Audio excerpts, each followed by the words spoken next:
This is madness what's happening in Toronto, Canada. Look at this. This criminal went out to the streets here. You can see him here. He's armed with a weapon. He's trying to steal these cars. Look at this. There's a lineup of cars. One of my followers was recording this from his balcony. He sent me this video. This is crazy. Watch what this car does. Now look at him. He's going to take action. He's going to try to steal the vehicle from behind. This is crazy. Look at this poor guy. He just gets ripped out of his vehicle, and now this criminal's driving away with this car. Toronto has turned into real-life Grand Theft Auto. People are horrified after there's been claims of visitors pooping in the sand at beaches in Ontario. So I'm tired of people saying that the people pooping on the beach, like that's what they do back home. We are not back home. We are in Canada. The woman's claiming that people poop in the sand on the beach and use their tents as makeshift outhouses, and she specifically mentions Beach 1 in Wasaga, but other people are claiming this is happening all over Ontario. Giving Wasaga Beach $1 million to build bathrooms and build, and hire more people. But I'd be more than happy to talk to the mayor. It's a very popular beach. If we ban tents in provincial parks, that's just not going to cut it across the board, right? You can't pick and choose.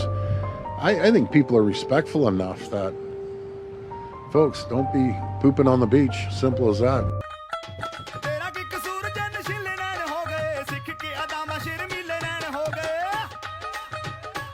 The Liberals are always like, why don't you go back home if you think Canada is so bad? And I'm like, I don't need to. Canada has become a third world, and it's just like back home. I'll survive. Will you? Canada is changing, and not for the better. What was once a nation built on fairness, hard work, and opportunity is now facing a quiet exodus. More and more Canadians are walking away from a country they barely recognize. Why? Because their own government has turned its back on them. Billions are being funneled into programs that prioritize non-citizens, while Canadians struggle to pay rent, access healthcare, or buy a home. Refugees and recent immigrants are being housed in hotels, while veterans and working families sleep in cars or tent cities. Violent criminals are arrested, then released the same day, free to reoffend under so-called progressive justice policies that punish victims more than perpetrators. Car thefts, armed assaults, and drug-fueled violence are now daily occurrences in cities that were once safe. And what's the government's answer? Silence, or worse, denial. Canadians are being gaslit by their own leaders. If you dare to question these policies, you're labeled intolerant, even if you're simply asking for fairness, for safety, for accountability. This isn't immigration, it's mismanagement. This isn't compassion, it's corruption. In this video, we explore the uncomfortable truth behind why Canadians are leaving their homeland. And it starts at the top, with a government more focused on global optics than its own people. This is where we're living. In this tent lives 77-year-old Judy Howe with her 80-year-old partner George, a situation she never imagined to be in. She says they had an apartment in Halifax before the building was sold and to be torn down. After that, they went to Ontario to be with George's dying mother, but they couldn't afford to stay there and chose to return to Halifax. It's not home. It's not a place you can cook a meal for yourself. You can take a shower. We go up to the Y on Park Street here. I always get lost. Trying to find my way out. And that's where we shower at. And you can go there every day if you want, Thank God they have that service. But it's not where I want to be. I go to bed crying at night. At night I go to bed crying and I pray to God, asking Him to get me out of here. I need to be out of here. Ladies and gentlemen, fellow Canadians, today, I want to speak not with bitterness, but with truth. Not with anger, but with honesty. Because while Canada often tops global rankings for livability, freedom, and democracy, there's a growing number of Canadians, and especially white, working, and middle-class Canadians who've lived here for generations, who feel something they never expected to feel about their homeland: regret. Regret for staying, regret for believing, regret for trusting that the country that raised them would continue to nurture them. It's time we talk about the disillusionment, the very real and growing sentiment that living in Canada just doesn't make sense anymore. Right now, the biggest problem is the illusion of prosperity, when hard work doesn't pay off. We were raised to believe that if we worked hard, got an education, paid our taxes, and followed the rules, Canada would reward us, that we'd own a home, raise a family, and retire with dignity. But that promise has collapsed. Today, an average home in Vancouver or Toronto costs over $1 million. A down payment alone demands 6 figures, something unattainable for most people, even with decent jobs. Even small towns and suburbs are no longer safe havens from these prices. You could be a nurse, a teacher, a tradesperson, and still be locked out of home ownership. You could save for a decade and still be behind. We've become renters of our own future. Our parents owned homes in their 20s. Our kids may never own them at all. Groceries have become a luxury. Gasoline is taxed into oblivion. Insurance, heating, cell phones. Everything costs more in Canada than it should. We pay more than Americans, more than Europeans, for less. We pay some of the world's highest taxes, yet we wait months for basic health care. Want to see a specialist? Better get in line. The wait could be 6 months, maybe a year. Our free health care is neither fast nor accessible. And don't get me started on dental or mental health services. Unless you're rich or desperate, good luck affording them. Downtown Vancouver looks like a dystopia. Toronto's streets are no longer safe. Tent cities, open drug use, violence, mental health crises. They're no longer isolated to the margins. They're in your neighborhood, outside your child's school, in front of your business. The opioid epidemic is a national tragedy, and yet our response has been either performative or punitive, and always too late. Safety is no longer guaranteed. Not in cities, not on subways, not at night. Police in Ontario have recovered stolen cars worth millions and arrested more than 100 suspects. It's really concerning that 44% of those arrested were out on bail at the time of their arrest, and 61% were subsequently released on bail yet again. The Provincial Carjacking Joint Task Force has also identified a criminal network behind violent auto thefts, armed home invasions, and store robberies. We allege they began to fire back at a rival gang, wildly spraying bullets into the street without any regard to human life. It's shocking behavior that underscores the danger these individuals pose in our communities. In the aftermath of this incident, we assembled a dedicated task force. Members from the integrated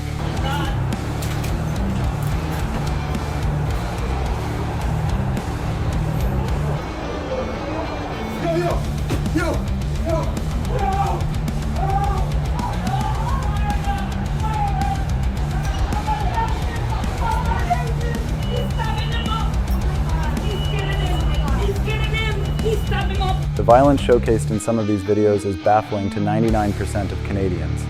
It is something unseen, unheard of, and unwanted by Canada's population.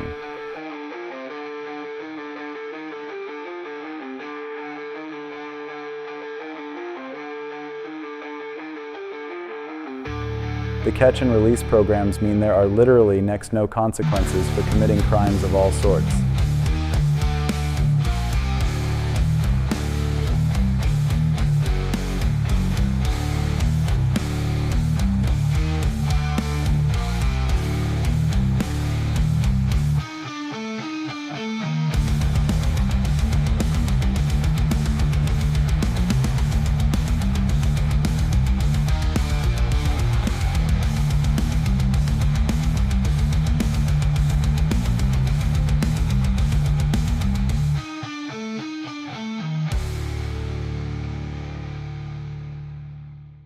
Now, nearly everyone either knows someone or knows somebody who knows someone who recently got their vehicle stolen in Canada. Violent crimes are getting out of control. Listen to this horrifying story with this husband protecting his wife from 4 thugs coming to steal their SUV. This was the scene outside a home near Avenue and Chaplin around 10:30 last Tuesday night. 4 masked men walk by the home, which has bollards and 2 luxury SUVs in the driveway, and 30 seconds later return, crossing the grass and heading right for the front door. They never imagined this. I was bleeding all over the place. I don't even remember. I thought it was cut everywhere. There was a bad beating. And the police said, yes, car theft is rampant. Something has to be done. They should be put in jail. This is out of control. The first Got time. up right away to go to the front door and start pushing back to try to tell them to get out of my house. And I thought I saw a gun. I don't know whether, you never know whether they're real or not. I didn't care. I was just trying to defend myself, my home, and I knew my wife was upstairs. They were beating me with something on the head pretty violently, but I didn't want to go down because I didn't want them to go upstairs. And they started slicing my arms. It might have been a knife or glass, but they cut my arms pretty badly. What were they after? Key cars. We think, because I didn't think they ever said that. That's what the police told us. This is insanity. Bill C-75 has allowed all of these criminals to go back out on the streets. Even if the police catch them, they're back out there causing this terror to families. This is literally happening dozens of times across our communities every single day. I hope the government's watching this. Wake up before it's too late for our communities. This is insane. This is not Canada anymore. This is literally becoming South Africa. In 2025, car theft is rampant. Canada used to be a country where you could leave your keys in the car overnight and leave the front door unlocked without any concern. Now let me be very clear. Multiculturalism has enriched this country in countless ways, but there's an uncomfortable truth Canadians are afraid to say out loud. Many longtime citizens, especially white Canadians, feel like strangers in their own communities. They don't feel heard anymore. They're afraid to voice concerns without being labeled racist, privileged, or worse. It's not about blaming newcomers. It's about asking, what is our national identity? What does it mean to be Canadian today? Crime is getting way worse in Canada, and unusually it's happening almost everywhere. Usually crime waves come in little eruptions, a bunch of gang violence in Toronto or a spate of bank robberies in Vancouver. But this is everywhere. Newfoundland, rural Saskatchewan, the Arctic, urban Quebec. Crime, and particularly violent crime, is getting noticeably worse in every province and every time zone. And the cause is pretty well known. Because the crime isn't being caused by all that many people. Even in major cities, you'll have a couple hundred super prolific offenders responsible for many, if not most, of the arrests and 911 calls. Here's 2022 data from British Columbia showing that just 204 guys, and they're basically all guys, were responsible for more than 11,000 police contacts. And then there's this statement by International Downtown Association Canada saying that repeat offenders are basically destroying Canadian downtowns. So why don't we just take these few hundred prolific offenders and put them in jail? We do! That's much of what police are doing these days, but then they're released. They're either given bail or they're given early release after really short prison sentences. Here's a microcosm of what that looks like. This BC man has basically been committing crimes his whole life. 25 convictions, 22 charges for breaches of parole. So he's being sentenced for his most recent crime spree, a months-long odyssey of car thefts, break-ins, identity fraud. When he's caught, he has a loaded gun on him. But Canadian law requires that judges consider the background of offenders and go easy on so-called marginalized groups. Well, Abbas is Arab, he has anxiety, he has a drug problem, and his parents are Muslim. At a sentencing hearing, everyone, including the prosecutor, agrees that this all probably caused him to become a criminal, and thus all the criminality isn't really his fault. Thus, for his latest spree of stealing 4 cars, committing repeated break-ins, and carrying around an illegal gun, the Crown is only asking for 2 years and the defense is asking for 1, both of which would almost certainly result in early release, even though, as mentioned, he doesn't really listen to parole conditions. Look around. Downtown Vancouver looks like a dystopia. Toronto's streets are no longer safe. Tent cities, open drug use, violence, mental health crises, they're no longer isolated to the margins. They're in your neighborhood, outside your child's school, in front of your business. The opioid epidemic is a national tragedy, and yet our response has been either performative or punitive, and always too late. Safety is no longer guaranteed. Not in cities, not on subways, not at night. Now let's take a look at some videos from Canadian citizens, politicians speaking up about these issues. You look at the housing on the Canadian side of Niagara Falls versus the American side. Very interesting.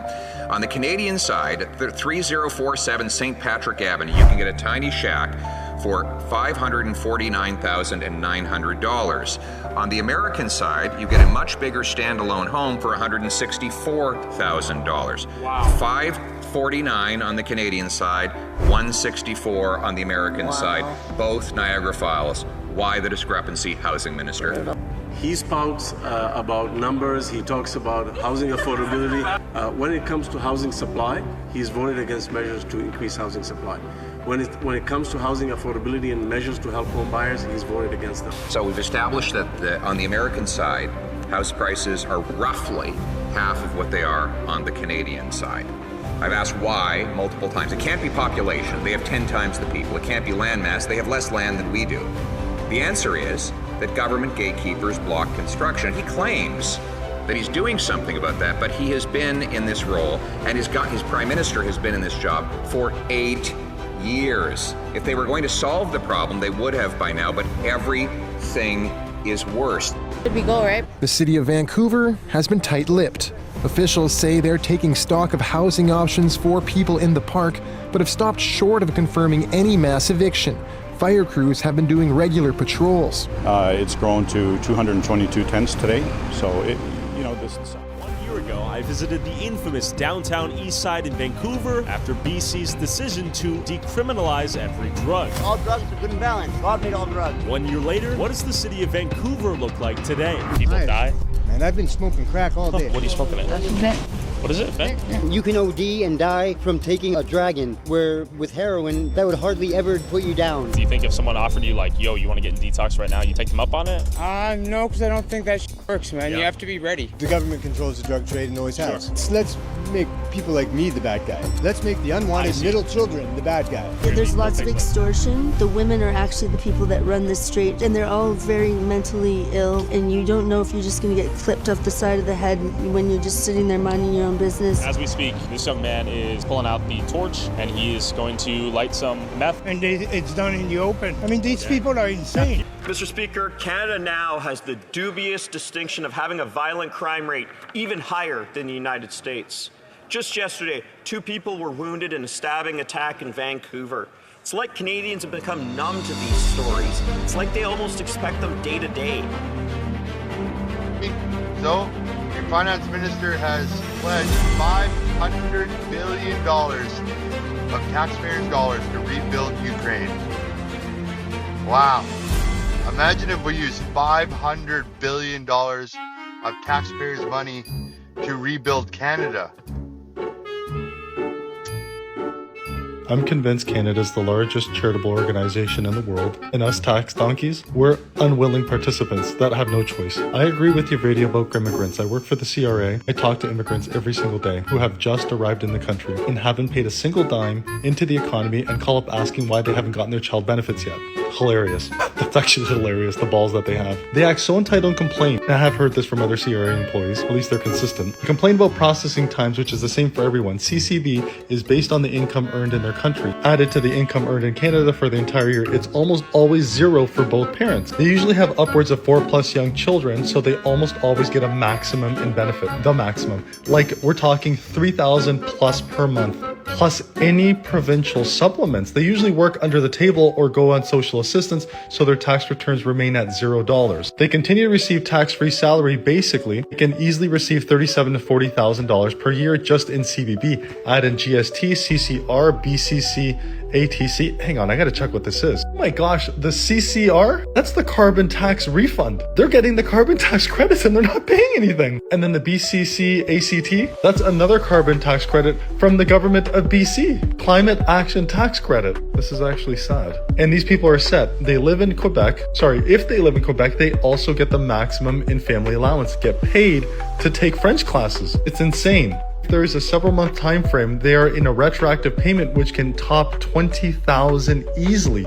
People need to be aware of that. Need to give the most to CCB, people who pay into it the most. I had to look up what CCB was. It's the Canada Child Benefit, so they get that too, even though they're non-residents or non-Canadian citizens. People who add the most to the pot get the least payout. Me, given millions to the pot, I get nothing. And immigrants, refugees, gimmigrants pay zero into the pot and get the most. It's crazy. That is crazy. We're just a bunch of tax donkeys for gimmigrants.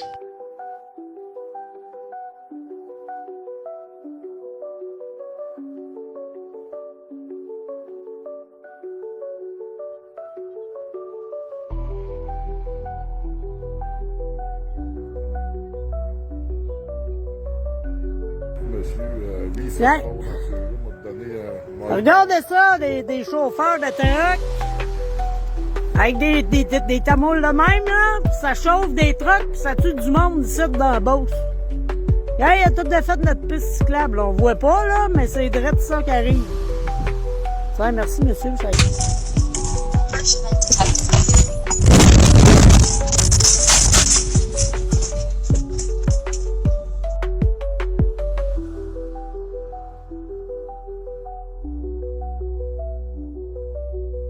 Both parties propose to continue accepting hundreds of thousands of immigrants, foreign workers, and students and asylum seekers each year.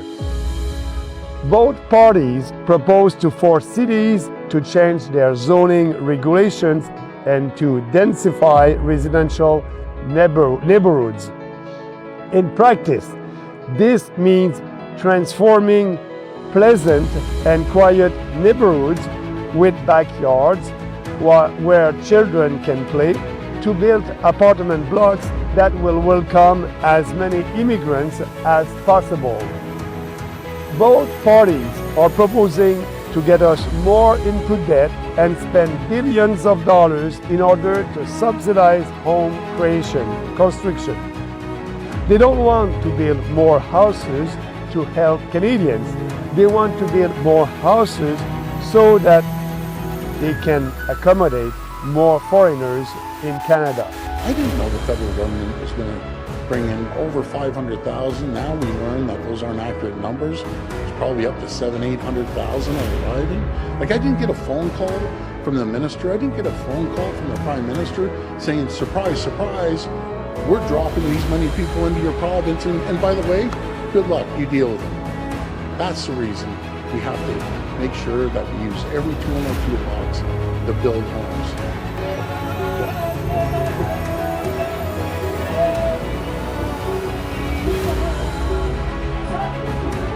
Statistics show that violent crime, car theft, extortion, and sexual assaults have skyrocketed over the past decade. While the system struggles to house, treat, police, and employ people, we also need to ask what kind of culture are newcomers arriving into? And more importantly, what kind of culture our own kids are being raised in? Because while we're distracted by immigration stats and inflation reports, there's something deeper happening in the background. Our culture, especially what's being pushed through media, is changing fast. I got a message for anybody who wants to move to Canada. Do not do it. And if you're gonna come to Canada, do not go to the big cities like Toronto, Brampton, or even Vaughan. Right now, crime is pretty much legal in Canada. And what I mean by that, people are committing all types of heinous crimes. They're doing car thefts, armed robberies, even sexual assault, and they're not facing any consequences. They're getting a couple days in jail, and then they are let go to roam the streets with me and you and cause more havoc. I don't know what the government is thinking. The police is definitely not doing anything about it. In many cases, they are understaffed, and let's be honest, some of the cops are in on the crime, especially the car thefts. So just a warning to anybody who's thinking about moving to Canada, especially y'all, the international students.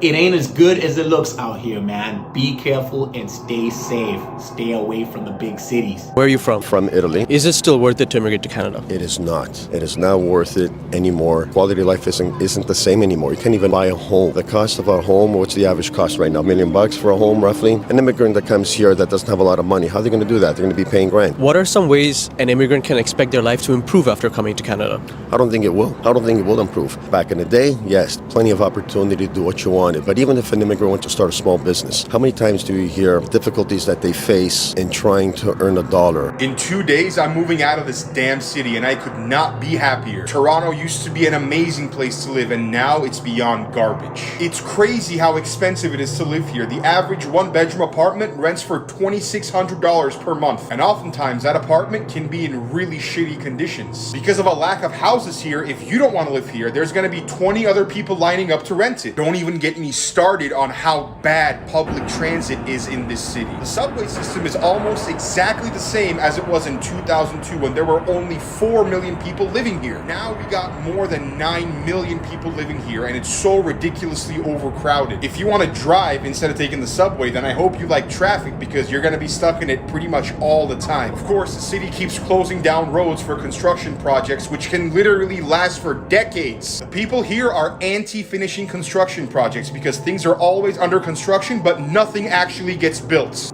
More and more people are leaving Canada than most people can imagine.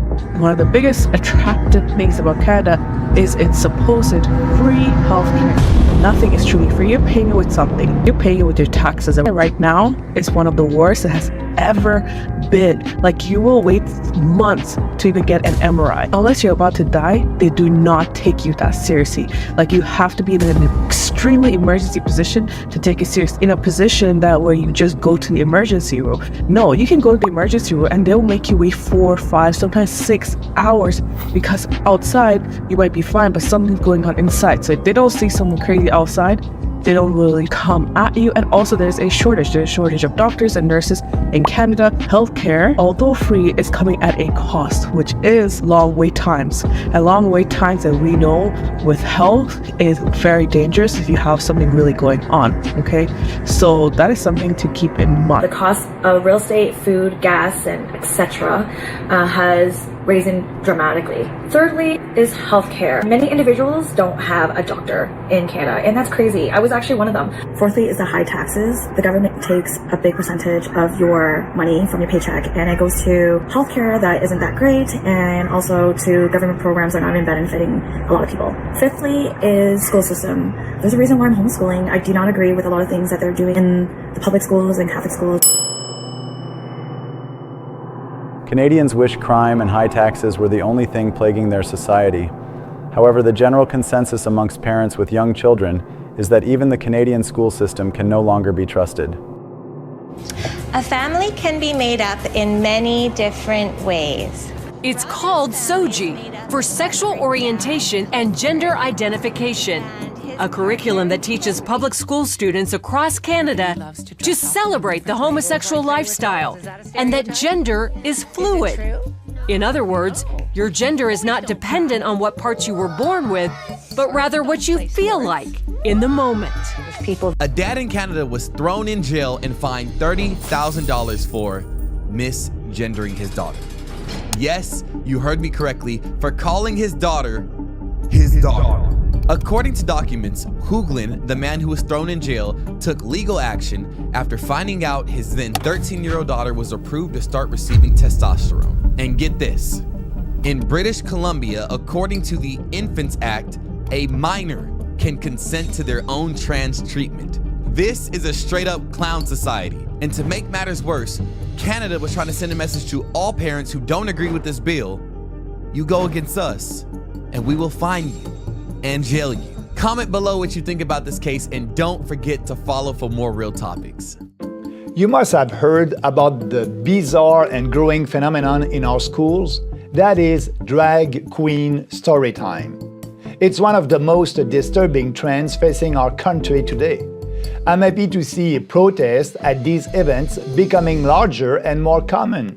We must stop this explicit effort to normalize gender ideology, particularly amongst children. It is incredibly irresponsible and will damage an entire generation of young Canadians. Trans activists and their woke supporters are actively indoctrinating and confusing children. They are pushing them towards an unhealthy lifestyle, a lifestyle filled with harmful hormone treatments and invasive surgeries. It is not a lifestyle that should be normalized or encouraged. But because of these radical activists, more and more kids are being confused about their sexual identity, and there is a disturbing suicide rate among trans people. It is like the new counterculture. Teens looking to rebel against their parents can do so by identifying as a non-standard gender or as the other sex. Teenage rebellion is natural. But identifying as hippies or punk years ago did not result in children going on hormone treatments that could permanently damage their bodies and even leave them sterile. Our children must be protected from this insidious ideology. It's often said that change is the only constant in life, and yet every generation tends to feel like their era is somehow different, more turbulent, more uncertain, more fractured. But what if they're right? What if society truly has shifted, not just in minor cultural details, but in its core, in the way we think, relate, believe, and live? This isn't just nostalgia. It's not just older generations romanticizing the past. What we're witnessing is a deep systemic transformation, one that didn't happen overnight, but unfolded over decades, centuries even. This script isn't here to place blame. It's here to understand, to trace the roots of societal change, not just the what, but the why. Why are so many people feeling disconnected despite being digitally connected? Why do we see rising rates of anxiety, loneliness, and meaninglessness, even as material wealth and technology reach unprecedented levels? Why has truth become so hard to define, and even harder to agree on? Sometimes hear about liberal bias in the media these days, how they're constantly letting our government off the hook for no good reason. Frankly, I think that's insulting. It's clear that they let us off the hook for a very good reason, because we paid them $600 million. You don't get stellar headlines like these without greasing the wheels a bit. Awesome. CTV News, they're actually going to tell the truth. The tables have turned. You can't lie anymore, CTV. Your time is up, my friend. It's time to tell the truth. No more fake news. 2 years of lies is enough. Aren't you ashamed of yourselves? Where are you from? Where are you from? Where are you from? Get the fuck out of here. Just so you know, I want nothing to talk to you, propagandist scumbag. You are a propagandist scumbag. You're a propagandist scumbag. Get out of here. Get out of here. Your country's in revolt. Do you know about this? Show this video. Look at this video that I sent Jamie. This is huge. Look at my go forever. This is our action center outside of Edmonton, heading to Calgary, January 23rd. It's a giant convoy of trucks that's apparently some insane amount of people, like 50,000 trucks, that are headed to Ottawa to protest the vaccine mandates by Trudeau. And they're all coming from Canada. They're all in Canada. They're all in Canada. It's all Canadian truckers. Because apparently they're all being mandated that they have to get vaccinated. And they're like, hey, we don't even contact anybody. We're in our truck. Yeah. Like we just drive. And during this period, a significant portion of the Canadian workforce united in protest against the government's vaccine mandates.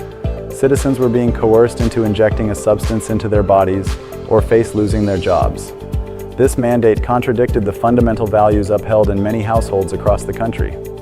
The convoy became one of the most peaceful, clean, inclusive, and effective protests in Canadian history, one that ultimately achieved the results Canadians desperately needed. However, the Canadian media refused to cover the protest honestly, instead labeling it as a violent, racist fringe movement.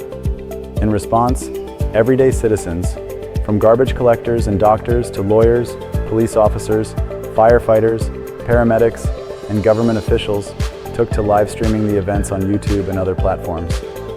These broadcasts revealed the truth and exposed the lies being perpetuated by the media. As a result, a division emerged in Canada unlike anything seen before in the nation's history.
By no means is anything in this convoy violent or defined by violence or the threat thereof. But that's the way the media is going with it, in lockstep. And by the way, just to back it up, when I say that the media is corrupt and subsidized by the government, if it's not the CBC and Radio-Canada, which are subsidized in the order of $1 billion a year, you have the Trudeau government who bailed out mainstream media with a $600 million bailout that went to hundreds, maybe under 200, but hundreds of media outlets in Canada. COVID ads, because that is disguised laundering of advertising dollars. That is a form of buying off the media.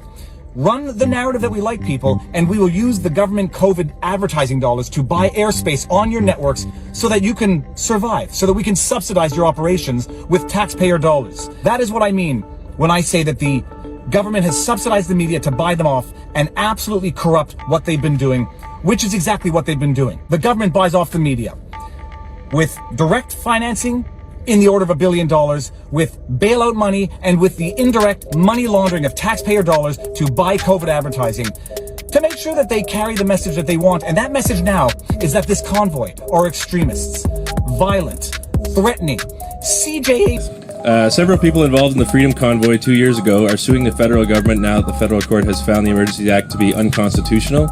What recourse do you think should be available to people who had their bank accounts frozen or otherwise had their constitutional rights infringed by the government? Well, the court should decide that, and I hope the Charter of Rights is upheld. Justin Trudeau divided the country. He provoked the crisis. He's now been found to have violated the Constitution. He did it without any scientific evidence. It was another example of how Justin Trudeau has only two principles. One is that the government should control everybody, and two, that he should control the government. I think what you really want to be worried about is regulation. But it's not going to come from the Fed, it's going to come from the SEC. Globally, they're coming up with their own central bank digital currency. The government wants to have its own CBDC, right? I saw what happened to the truckers in Canada. You know, they don't like what they say, so they go and they take their bank account. It would be great to have some kind of crypto to be able to sidestep that. You know, there was a time when Canada felt like a real community. People looked out for each other, believed in the same values, and we had pride in what we were building together. We shared a dream, a future we could all trust in. But now, things have changed. People are out in the streets protesting, rioting because they feel like they're being ignored. The government doesn't seem to listen anymore. And worse, there's this growing sense that we're not even hearing the full truth. Media gets censored, stories get buried, and people are left in the dark, struggling to understand what's really going on. Instead of unity, we're seeing division. Housing prices skyrocket. Healthcare is breaking down. The dream we once shared is slipping away, replaced by frustration and distrust. Canadians are growing increasingly frustrated, and the situation is reaching a breaking point. Years of government corruption have left many feeling disconnected from those in power, as politicians seem more focused on their own agendas than on addressing the needs of everyday citizens. Public services, like the postal system, have become unreliable with frequent strikes, highlighting the dysfunction within the country. On the streets, rising violence linked to immigration and a failure to properly integrate newcomers has left many feeling unsafe and uncertain. The roads are in disrepair, crime is on the rise, and many feel as though their concerns are being ignored by the authorities. But perhaps most troubling for many Canadians is what's happening in their schools. Parents are increasingly concerned as children are exposed to radical ideologies, with some schools promoting LGBTQ+ content and transgenderism in ways that clash with their traditional values. Events like drag queens reading to young kids have become more common. and many feel these actions are pushing an agenda they don't agree with. All of these factors combined have led to a growing sense of division within the country, and a number of Canadians are considering leaving in search of a place where they feel their values are better respected. Thank you for watching. If you found this video insightful, please like and subscribe for more content. Don't forget to hit the bell icon so you never miss an update. Stay informed and stay engaged. This is the reason immigrants are having a bad name right now. Like seriously, who does this? Like immigrants like us have been here for like 20, 30 years and then our reputation's going badly. Like, oh my God, like seriously.